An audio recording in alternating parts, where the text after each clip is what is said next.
देश की जनता ने प्रधानमंत्री जी को यानी रामू काका जी को लीडर चुना था। आइए अंबानी अडानी के डीलर निकल गए। देखिए क्लियर साफ है। दैनिक भास्कर के प्रमुख मोहित अग्रवाल को भाजपा ने राज्यसभा सदस्य बनाया तो क्या खबर हमारी और आपकी दिखाएगा। अंबानी के 27 चैनल है, अडानी के 18 चैनल है, 2.25 आंख वाला बाबा रामदेव के चैनल है, सुदर्शन चैनल वाई के सुदर्शन का है, तो हमारा आपका खबर दिखाएगा। देश का किसान देश के अंदर नहीं आ सकता है, उनके लिए उतनी व्यवस्थाएं की गई। अगर उतनी व्यवस्था गलवान में की गई होती, पुलवामा में की गई होती, तो आज ये आतंकवादी घटना नहीं होता, हमारे भारत माता वीर सपूत शहीद नहीं होते। अब विजय माल्या, नीरव मोदी, मेहुल चौकसी कब भागे यार? इनके जीजा भी लगते थे, भाग गए। कैसे भाग गए? देश का किसान देश की राजधानी में नहीं आएगा तो क्या कर रहा था नागरिक उड्डयन मंत्रालय? क्या कर रहा था गृह मंत्री? क्या कर रहा था होम सेक्रेटरी? सवाल नहीं उठता है क्या? सवाल ईडी पर नहीं उठता, सवाल सीबीआई पर नहीं उठता? कैसे चला गया भाई? समझ। हेलो दोस्तों, वेलकम। हमारे चैनल पर आपका स्वागत है। आज मैं अतीक खान, आज हमारे साथ पंकज श्रीवास्तव जी आए हैं, जो एक काफ़ी सोशल मीडिया सेंसेशन आप कह सकते हैं, जो देश के मुद्दे, गरीब और जो सड़क और जो निचले स्तर पे लोग रहते हैं और उनको जो कुचला और दबाया जाता है सरकार के द्वारा कानून और दूसरे तरीक़ों से, तो उस मसले में जो भी आवाज़ उठाते आपने इनको सोशल मीडिया पर देखा होगा। तो पंकज जी, हमारे चैनल पर आपका स्वागत है। जी धन्यवाद। आप रहते हैं, आप बिलोंग करते हैं, बिहार से रहते हैं आप दिल्ली में, और आज आप मुंबई में। आप मुंबई में किस मकसद से आए हैं और आप मुंबई में क्या मैसेज लेकर आए हैं और मुंबई वासियों से आप क्या पाना चाहते हैं, या मुंबई वासियों को किस तरह से आपके साथ जोड़ना चाहते हैं? पत्रकार महोदय, आप दूसरे से बुलवाना चाहते। अभी देश में सबसे बड़ी ज्वलंत जो समस्या है, देश के पालनहार अन्नदाता किसान भाई जो इस ठिठुरती ठंड में खुले आसमान के नीचे, इस देखिए जहाँ बर्फबारी हो रही है, बरसातें हो रही है, इतनी संवेदनहीनता की पराकाष्ठा जो मोदी सरकार यानी रामू काका की सरकार अपने मालिक को, नवजात मालिक को देखने चले जाते हैं, सोने की पालीकी देने चले जाते हैं, लेकिन किसानों को दिल्ली के जो बॉर्डर है वहाँ रोका जा रहा है। इतने बड़े बड़े पत्थर के बुलडोज़र, वो कटीले तारे, जो तारे आप खेत में जंगली जानवरों के लिए नहीं लगा सकते हैं। किसने अधिकार दिया? आंसू गैस के गोले छोड़े जा रहे हैं भाजपा नीति हरियाणा सरकार के द्वारा, नहीं आने दिया जा रहा है। आप लगातार देख रहे हैं। आपने कभी सवाल पूछा? पानी के फव्वारे छोड़े जा रहे हैं वाटर कैनन से। अरे हम किसान के बेटे हैं, हम तो ट्यूबवेल की धार से कुल्ला करते हैं, हम तो जंगली जीव जंतुओं को कुत्ता समझकर लठियाते हैं। फिर हमें इस तरीके से एक बात बताइए, हम जैसे किसानों के घर के ही परिवार के सदस्य सरहदों की रक्षा करते हैं, स्टेट पुलिस में होते हैं, तो फिर आप सोच सकते हैं कि देश की राजधानी में जहां चंद कदमों की दूरी पर प्रधानमंत्री, राष्ट्रपति, तमाम संवैधानिक संस्थाओं के उच्चासीन पदों पर बैठने वाले लोग रहते हैं, और उनका ज़मीर मर गया कि आज किसानों के ऊपर इतनी ठिठुरती ठंड में जहाँ कई मौतें हुई है। ये मौत नहीं है, ये हत्या है जो मोदी सरकार द्वारा प्रायोजित है। आखिर मोदी सरकार नहीं रोकती तो ये इतने लोग शहीद नहीं होते। अच्छा, मोदी सरकार ने जो बिल लेकर आए हैं, 3 कृषि बिल हैं, एग्रीकल्चर बिल है, इन तीनों बिल में प्रॉब्लम्स है। इसको अगर इकोनॉमिक्स देखते हैं तो एपीएमसी मार्केट को हटा देना ये कहीं ना कहीं प्रॉब्लमेटिक है, और एक प्राइवेट जो पार्टीज़ हैं, प्राइवेट एंटिटीज़ हैं, वो जमाखोरी कर सकते हैं, उनकी जमाखोरी पर से जो रिस्ट्रिक्शंस था वो हट जाना। इसको आप कैसे देखते हैं, और मुंबई के लोगों को इसमें किस तरह से आप समझाना चाहेंगे कि वो किस तरह से लोगों का नुकसान है उसमें किसानों के साथ साथ? देखिए, सबसे पहले जब आपने एपीएमसी एक्ट की चर्चा की, एपीएमसी की, तो बिहार में 2006 में एपीएमसी एक्ट लागू किया गया। वहाँ की सभी मंडियों को ख़त्म कर दिया गया। तो अब वहाँ बाजार समितियाँ नहीं है, तो एमएसपी कौन निर्धारण करेगा?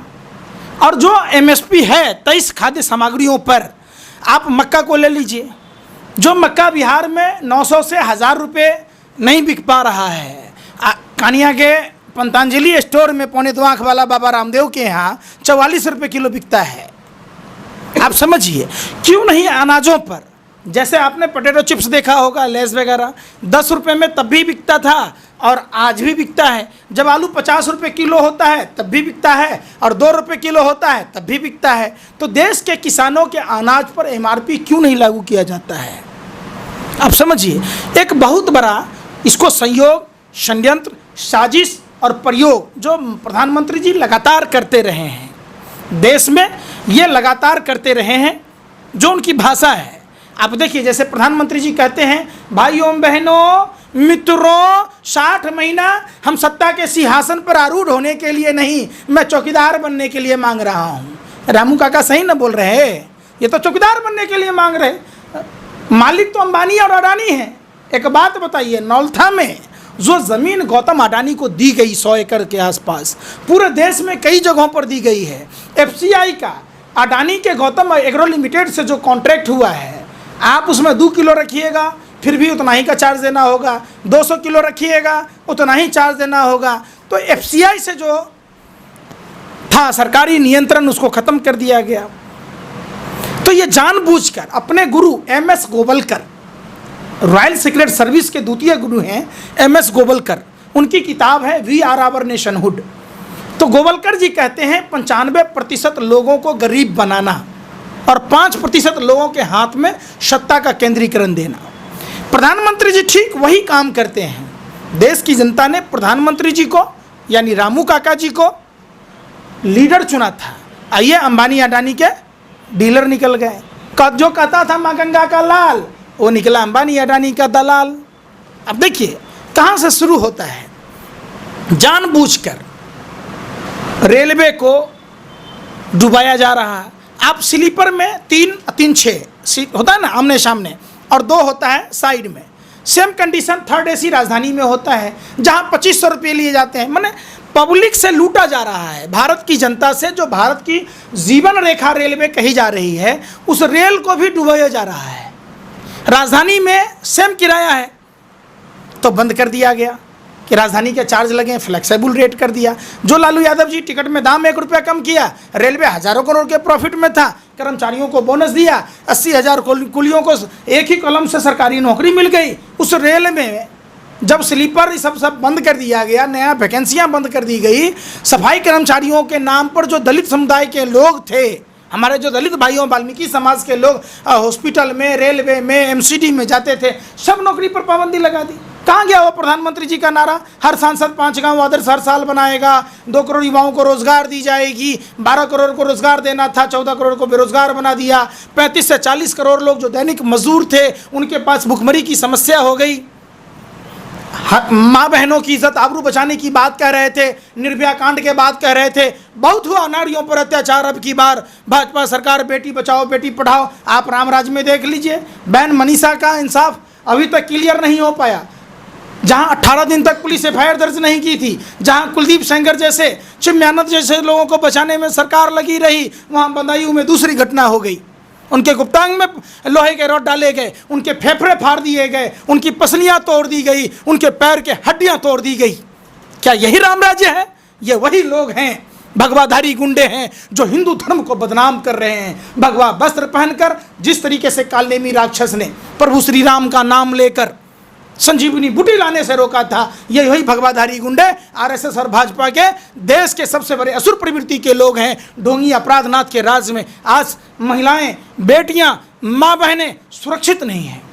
आप कृषि कानून पर आप आइए बात, जो जमाखोरी कानून को ख़त्म किया गया, तो एक बात बताइए, 5 जून को काला कानून लाया गया। आखिर ऐसी कौन सी आग लगी थी भाई? ऐसी क्या ज़रूरत थी?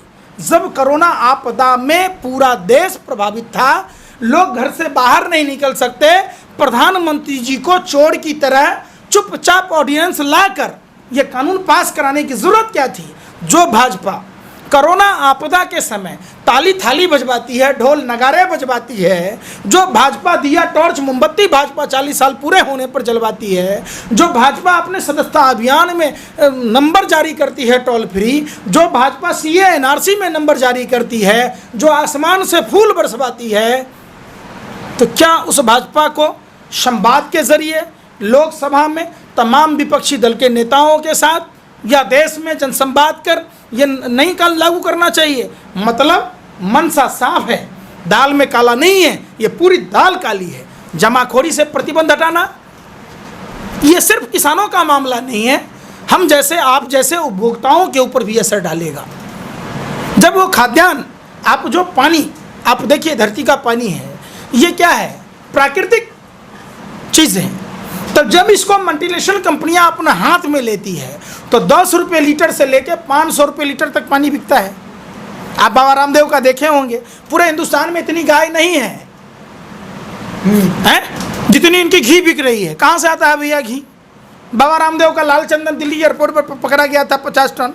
बाबा रामदेव के शहद में चीनी मिला मिला के बेचते हैं। सब काम यह कर लेंगे तब बाकी आदमी हिंदुस्तान में क्या करेगा बताइए? आपको नहीं लगता है कि 2017 और 18 में गौतम अडानी और मुकेश अंबानी ने ये कहा था कि फूड इंडस्ट्री में हम लोगों को बहुत बड़ा एक इन्वेस्टमेंट करना है और फूड मार्केट को, जो एशिया का मार्केट है, उसको कैप्चर करना है।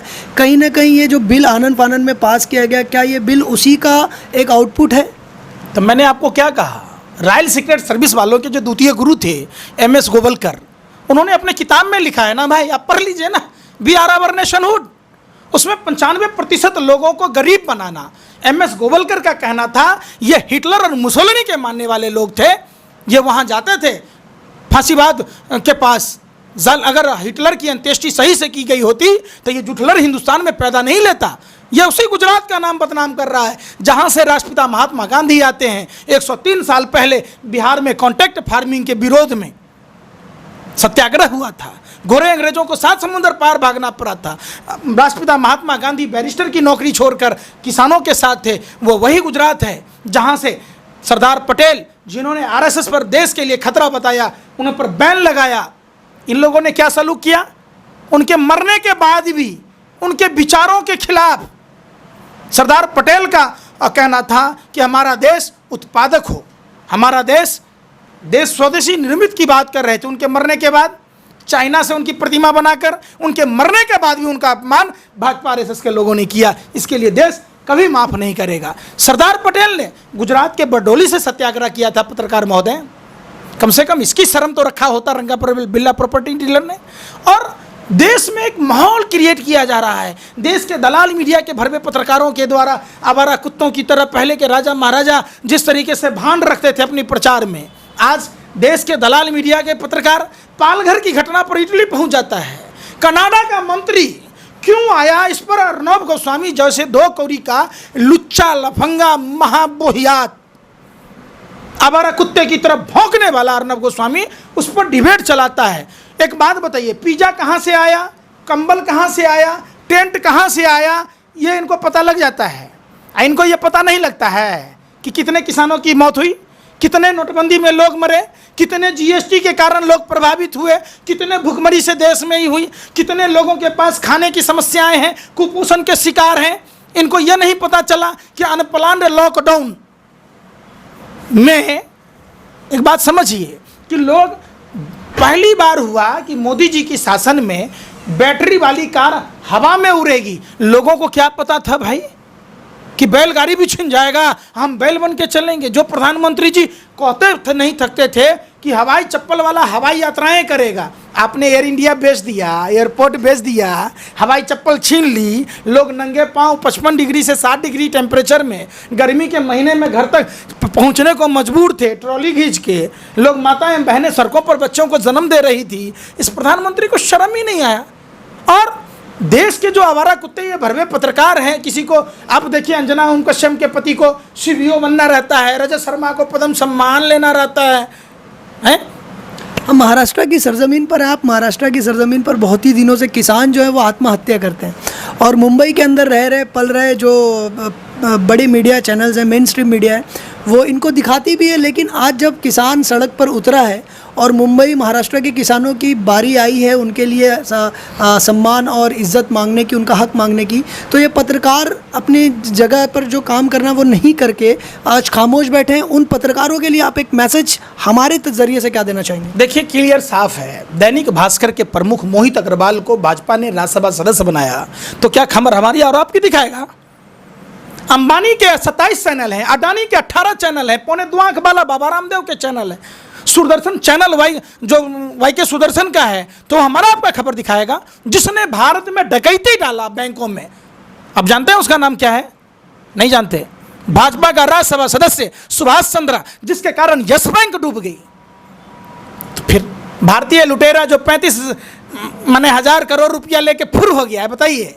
देश का किसान देश के अंदर नहीं आ सकता है, उनके लिए उतनी व्यवस्थाएं की गई। अगर उतनी व्यवस्था गलवान में की गई होती, पुलवामा में की गई होती, तो आज ये आतंकवादी घटना नहीं होता, हमारे भारत माँ के वीर सपूत शहीद नहीं होते। अब विजय माल्या, नीरव मोदी, मेहुल चौकसी कब भागे? इनके जीजाजी लगते थे, भाग गए। कैसे भाग गए? देश का किसान देश की राजधानी में नहीं आएगा। तो क्या कर रहा था नागरिक उड्डयन मंत्रालय? क्या कर रहा था गृह मंत्री? क्या कर रहा था होम सेक्रेटरी? सवाल नहीं उठता है क्या? सवाल ईडी पर नहीं उठता, सवाल सीबीआई पर नहीं उठता? कैसे चला गया भाई? समझिए, ये वही लोग हैं जिनके बाप दादा गोरे अंग्रेजों की दलाली और मुखबरी कर रहा था। जब देश आज़ादी की लड़ाई लड़ रहा था, ये लोग 80,000 स्वतंत्रता सेनानियों में एक सावरकर था जो गोरे अंग्रेजों की दलाली कर रहा था, 60 रुपया महीना पेंशन खा रहा था। समझ रहे बात? जब देश आज़ादी की लड़ाई लड़ रहा था, तो जो भाजपा के संस्थापक श्यामा प्रसाद मुखर्जी बंगाल प्रांत में मुस्लिम लीग के फजाउल हक के साथ सरकार बनाए, तो उन्होंने धर्म के आधार पर विभाजन की बात की, हिंदू मुस्लिम कराया। उस समय भी यही काम करते थे ये। फिर 1942 में भारत छोड़ो आंदोलन को कुचलने के लिए अंग्रेजों को चिट्ठी लिखी। 1943 में अखंड भारत को खंड खंड कराने वाले, भारत और पाकिस्तान अलग देश बनवाने वाले यही हिंदू महासभा और आरएसएस के लोग हैं। कौन लोग हैं जो 1943 में सिंध प्रांत में सरकार बनाए, धर्म के आधार पर विभाजन की बात की? गुलाम हुसैन उद्दौला खां, जिन्ना और आरएसएस के लोग, हिंदू महासभा के लोग। तो देश को कमज़ोर करने वाली ताकतें फिर एक बार, हमारे पूर्वज ज्ञानी लोग थे। भाजपा आरएसएस के लोगों को 60 साल 70 साल तक शासन सत्ता में नहीं आने दिया। इसलिए नहीं आने दिया कि ये लोग देशद्रोही लोग हैं, टुकड़े टुकड़े गैंग के लोग हैं, ये विदेशी शक्तियों के दलाल और मुखबिर लोग हैं। एक बात बताइए, 7 साल पहले एक षड्यंत्र के तहत अन्ना हजारे जी दिल्ली के रामलीला मैदान में बैठते हैं। स्वामी विवेकानंद इंटरनेशनल फाउंडेशन, जिसके फाउंडर मेंबर अजीत डोभाल हैं, चाणक्यपुरी में इसका हेड ऑफिस है, चाइना की 9 संस्थाओं ने इसमें चंदा दिया। और नानाजी देशमुख की संस्था में बैठने वाले अन्ना हजारे जी से जब हमने मिला, तो उन्होंने भी कृषि बिल को कोयले की तरह काला कानून बताया, इसमें संशोधन की कोई गुंजाइश नहीं। और उन्होंने कहा कि ये हमारे जीवन का अंतिम अनशन होगा। समझिए बात को। उन्होंने भी किसान जो बिल लाया है मोदी सरकार, उन्होंने ये आश्वासन दिया कि वो ये किसान बिल के खिलाफ में अनशन करेंगे। हाँ जी, हमारे पास है ना, TV9 में आया, इंडियन एक्सप्रेस के साइट पर देखिए, अन्ना हजारे जी ने साफ कहा कि किसानों के हित में हमने नरेंद्र मोदी और तोमर जी को भी चिट्ठी लिखी है, 2 बार चिट्ठी लिखी है। एक दिन का रालेगांव सीधी में अनशन किया। तो जिस अन्ना आंदोलन से मोदी जी आए, तो मोदी जी एगो होता है थेथर, एगो होता है थूथुर, एगो होता है महाथूथुर। हमारे बिहार में पूरा भाजपा जो है महाथूथुर लोगों का टोली है। ये मोदी नहीं, मदारी है, झूठ बोलने की इनको पैदाइशी बीमारी है। और इनके यहाँ जितने नेता हैं, ये लोग इतने निर्लज, बेशरम, निष्ठुर हैं। आप देख लीजिए, रमेश बधूरी किसानों को भरवे कह रहे हैं, इनका गिरिराज सिंह क्या कह रहा, इनके मंत्री खालिस्तानी कह रहा। जब आपने देखा होगा NRC में जो मौलाना बैठे थे, उनको अनुराग ठाकुर इनका वित्त मंत्री कह रहा है, देश के गद्दारों को गोली मारो सालों को। और जब बीजेपी में आ गया, तो आइए जीजाजी माला पहनिए। जो पहने बाजारू और बेस्या कही जा रही थी, उनके साथ राखी बंधवाया। तो क्लियर है देश के सामने। जिस ज्योतिराज सिंधिया के बारे में उनके बाप दादाओं ने रानी की झांसी की रानी लक्ष्मीबाई के खिलाफ षड्यंत्र रचने का आरोप लगा रहे थे, जब बीजेपी में आ गया तो पाक साफ हो गया। आप देख लीजिए बंगाल में जो TMC का विधायक इस्लाम, बांग्लादेशी तारीपार गृह मंत्री रंगा बिल्ला दोनों कह रहा था, जब बीजेपी में आ गया तो देशभक्त हो गया। जो मुकुल राय, शुभेंद्र अधिकारी, जो शारदा घोटाले का आरोपी था, अब बीजेपी में आ गया तो शारदा घोटाले की जिक्र तक नहीं होती है। उन गरीबों के आह को नहीं देख पा रहे हैं। बात समझिए, यही काम हुआ। क्या करना वहाँ, वीरप्पन की बेटी, चंदन तस्कर, हाथी दांत के तस्कर वीरप्पन की बेटी, जब विद्या आई तो पाक साफ हो गई। फारूक अब्दुल्ला जी जब बीजेपी में, वाजपेयी सरकार में मंत्री थे, देशभक्त थे, जब बीजेपी छोड़ दिया देशद्रोही हो गए। महबूबा के साथ आपने संबंध देखा होगा, ये राखी बंधवाते नहीं थकते थे। ममता बनर्जी के साथ राखी दीदी दीदी दी कहते थे। अब तो पता ही नहीं क्या कहते हैं ये कब बहन बना लेते हैं, कब किसी को लुआई बना लेते हैं, किसी को दुश्मन कह देते हैं, किसी को आतंकवादी कह देते हैं। अच्छा, ये आप हमारे चैनल के माध्यम से मोदी जी को एक मैसेज दीजिए कि मोदी जी अगर आप लोगों को 2 साल से सड़कों पर छोड़े हैं, कभी CA NRC के नाम पर और अब फार्म बिल के नाम पर, हो सकता है आगे भी ऐसे कुछ एक्ट हैं, तो आप लोग कब तक इस तरह सड़कों पर लगे रहेंगे और देश को किस तरह से आप लोग मैसेज देना चाहते हैं सड़कों पर रहते हुए? प्रधानमंत्री जी का वो स्टेटमेंट सुना था कि गधा से प्रेरणा लेता हूँ, भाइयों बहनों मित्रों, गधा से प्रेरणा लेना चाहिए। गधा से प्रेरणा लिए हुए हैं, गधा तो गधा ही ना रहेगा।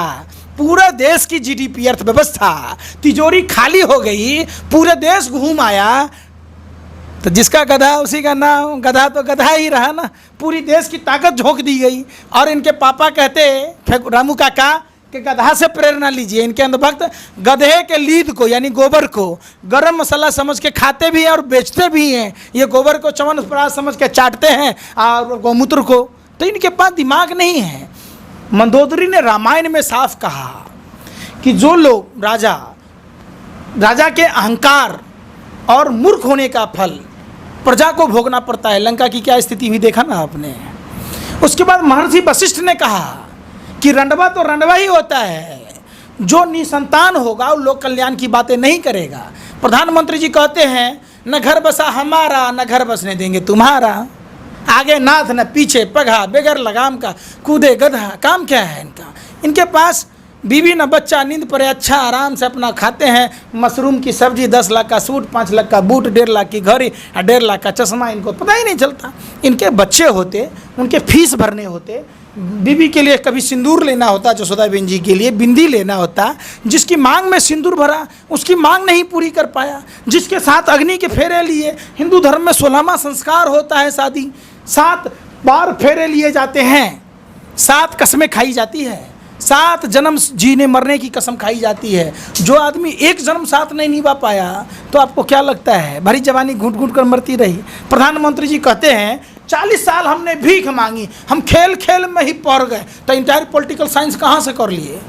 BA कब कर लिए? आपको लगा कि कोई आदमी देश में बोला हो कि हमने प्रधानमंत्री के हाथ से चाय पी, प्रधानमंत्री के साथ पढ़ा, ऐसा मिला कोई? तो फिर प्रधानमंत्री जब 40 साल भीखे मांगे हैं, प्रधानमंत्री जी की जन्मतिथि को लेकर कन्फ्यूज़न है, 2 जन्मतिथियाँ हैं। समझिए बात को। 40 साल भीखे मांगा, 18 साल की उम्र में शादी किया, तो कब गुफा में गया? 40 साल ही तो शुक्र है। कहते हैं प्रधानमंत्री जी भाइयों बहनों मित्रों 18 घंटे काम करता हूँ। अगर 24 घंटे का नाम बोल देते तो हमारी चड्डी पिक गई होती, हम पेड़ के पत्ते पहन रहे होते, हम जंगली जानवरों के शिकार कर रहे होते, पत्थरों को रगड़ कर आग पैदा कर रहे होते। देखिए प्रधानमंत्री जी इतने बड़े वैज्ञानिक हैं कि साइंस कॉमा में है इंडिया का। कहते हैं हमारे पास से नाला गुजर रही थी, हमने उसमें पाइप लगा दी और चूल्हे में जोर दिया, उस पर चाय बनाई और 2 रुपये की कटिंग चाय बेचते थे। मतलब उस समय भी देश लूटते थे। साफ है कि उस समय 50 पैसे का मसाला डोसा मिलता था, तो 2 रुपये की कटिंग चाय कहाँ बेचा? समझ रहे बात? तो मोदी नहीं, मदारी है झूठ बोलने की, इसको पैदाइशी बीमारी है। और इतना बड़ा पनौती प्रधानमंत्री, भस्मासुर प्रधानमंत्री, आधुनिक भारत का जयचंद प्रधानमंत्री, जो अपने ही मुल्क को बर्बाद कर दिया। अगर देश बचाना है तो हम सभी देशवासियों को एक होकर रहना होगा। जाति, धर्म, भाषा और प्रांत से ऊपर उठकर मानवता की बात करनी होगी। एक बात बताइए, जो पंजाब देश की आज़ादी में अग्रणी भूमिका निभा रहा था, वहाँ के लोगों ने जिन 121 लोगों को फांसी की सजा दी गई, 93 लोग सिख समुदाय से थे। जालियांवाला बाग आपने सुना होगा, लाहौर का कांड सुना होगा, सुना था ना आपने। और जिन 2600 लोगों को फांसी उम्र कैद दी गई, उसमें 2100 लोग वहीं थे। भगत सिंह जैसे क्रांतिकारी योद्धा पंजाबी सिख समुदाय से थे, जिनके खिलाफ हिंदू महासभा के सर सादी लाल ने, जो पंजाब प्रांत के अध्यक्ष थे, उन्होंने गवाही दी। सूर्य नारायण जो हिडगेवार का दोस्त था, उसने उसके खिलाफ केस लड़ा। तो ये लोग टुकड़े टुकड़े गैंग के लोग हैं, यही लोग देशद्रोही लोग हैं। ये गोरे अंग्रेजों के दलाल और मुखबिरों की पूरी टोली है, जो आज भी भारत जैसे विश्वगुरु कहलाने वाले देश को बेरोजगार गुरु बना दिया।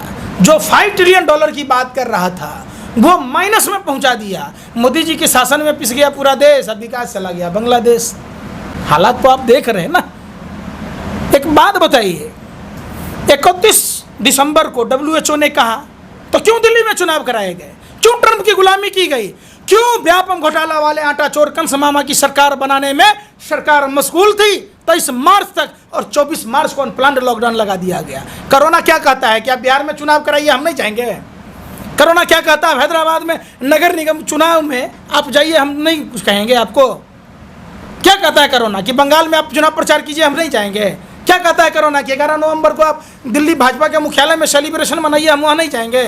वाह, मैंने कोरोना भी भाजपा को अछूत मानता है, तो हम सभी देशवासियों को मानना होगा कि कोरोना ने मान लिया है कि भाजपा RSS के लोग गद्दार हैं, इसलिए उसके पास नहीं जाते। वो लोग अछूत हैं, देश के लिए खतरा है, सीधी सी बात है।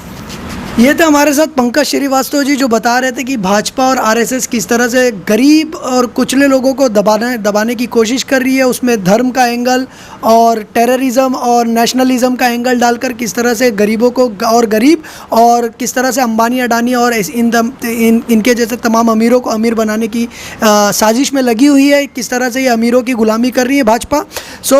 साथियों, देखते रहिए हमारे साथ हमारा चैनल। जय हिंद, जय महाराष्ट्र।